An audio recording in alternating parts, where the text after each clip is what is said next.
hi! Alright, so first of all, this is going to be a short vlog because it's a Saturday. Anyway, I realized that it's been a few days since I've had a drawing update, so I wanted to talk a little bit about that. Now, what I ended up deciding to do with my gray slick drawing that I've been working on, which I still am going to finish, but, well, I decided to start it all over. And it was because I just couldn't get it to look exactly like the picture, and when it comes to that stuff, when it comes to art stuff, and especially when it comes to portraits, I was always a huge perfectionist. And I realized that the problem I really had with that picture was it was the foundation again. I didn't have a basic solid enough foundation, especially of her face. And yeah, it was like an okay drawing, but it just wasn't looking like her. All the little special nuances that made it especially her weren't really possible because the foundation was wrong. So what I needed to do was just start brand new, better foundation. A more basic, solid foundation of her face. And I was actually with my friend Yuritsa at the time, and she was kind of like, oh man, I'm so sorry you had to do that. What a bummer. And actually, I don't think deciding that you need to start over with something is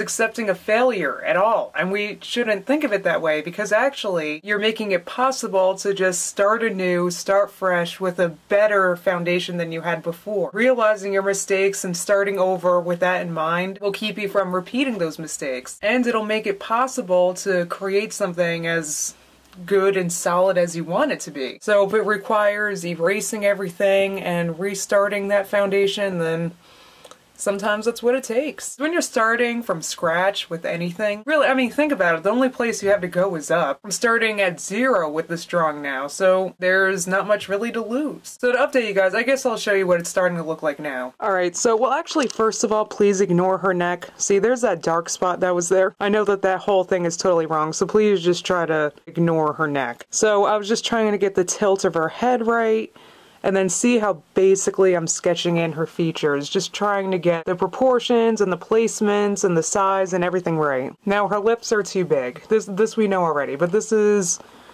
just kind of starting all over. And I actually may even start over again and do even more basic than this, because someone left a comment a few days ago and suggested that I just use the grid making method, which if you make portraits and you're interested, I recommend Googling that. It's just kind of making a grid on the original picture and then drawing those grid lines on your paper. So I might even just start a brand new piece of paper and just draw a grid, because I really want this to be right, and I want to have a good solid foundation of how I do my portraits in the future, because like I said, I want to make money doing this eventually. So alright, well, I guess that's my quick update, and I will see you guys tomorrow.